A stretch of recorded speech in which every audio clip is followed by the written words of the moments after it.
everybody, welcome to Vintage Variety. Today I'm going to be talking about milk glass, and I'm going to show you guys some of the pieces in my collection. Milk glass was first made in Venice around the 1600s, and although most of the pieces that you will see in my collection today are white, it does come in a wide range of colors. If you do own pieces that are colored, they're most likely from the 20th century. In the 19th century, milk glass was called opal glass.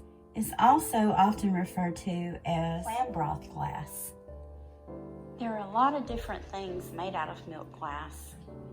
Dinnerware, candy dishes, lamps, architectural embellishments, even costume jewelry has been made out of milk glass. Many pieces of milk glass were made for the wealthy during the Golden Age. Depression glass pieces were produced in the 1930s and 40s. Milk glass became popular again in the 1960s due to the HOBNAIL pattern. Another thing to keep in mind is that milk glass is still produced today, so it's not all vintage. The value of milk glass varies depending on age, condition, and the pattern or design.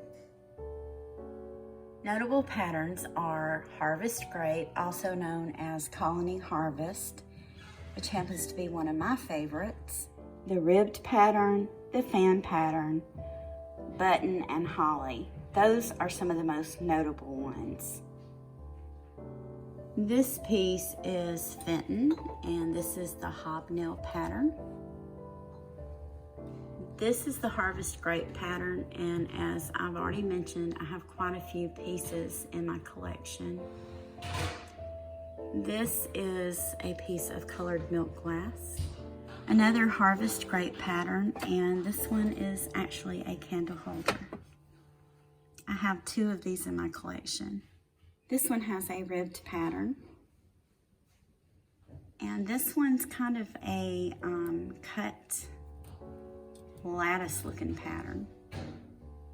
This one's kind of like a serving dish, really lacy looking piece of Fenton.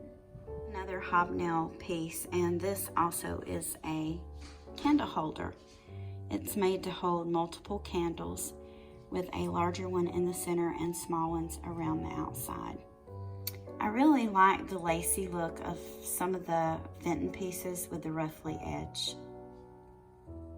Notable manufacturers of milk glass are Dithridge and Company, Fenton, Imperial Glass, L.E. Smith, Mosser, and Westmoreland. Because age adds value to the pieces, good pieces to look for are figurines, candy dishes,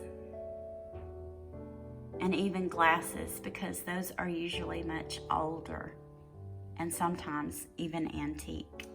This particular set belonged to my mama, and I just loved it when I was a kid, and it was something that we were never really allowed to use. It was only for when company came over and she wanted to set a really pretty dinner table. A lot of the pieces that you see in my collection I have bought at antique stores or ran across at yard sales or thrift shops.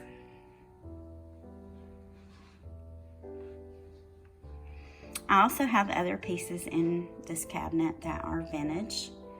This little chick belonged to my granny.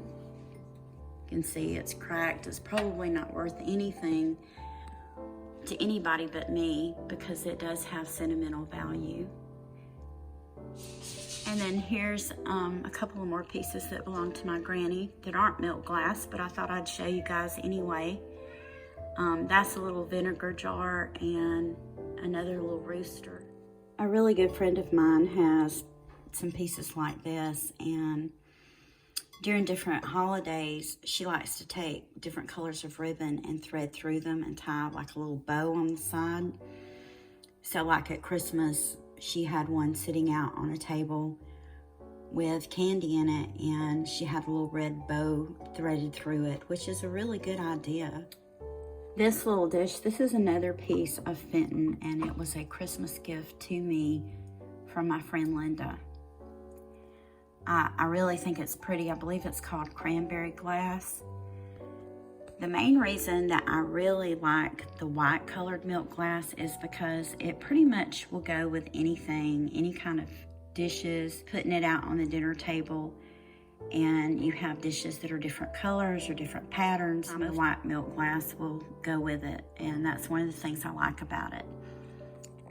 I like to use a lot of these pieces around the house for different purposes. As you saw in an earlier video, I have some of these little compote style pieces of milk glass in my bedroom, and I use them to keep my faux pearls in.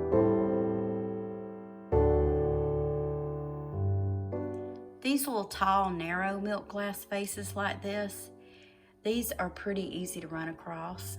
I have quite a few of these in my collection, and I have about 3 of them in my bedroom, and what I like to use those for is I use them kind of like a jewelry stand to put my bangle bracelets on.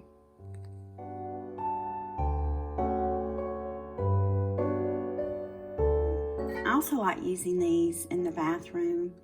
I've used them in my bathroom before to put decorative soaps in and to hold makeup brushes. So if you collect, whether it's milk glass or any other kind of decorative glass, and you want to get your pieces out and use them in different areas of the house rather than just having them to display, those are some good ideas for you. So that concludes my video for today. I hope you guys enjoyed sharing my collection with me. If you haven't already, please like, subscribe, and ring the bell for notifications on more videos of vintage and antique items. Thank you again for watching, and have a wonderful day.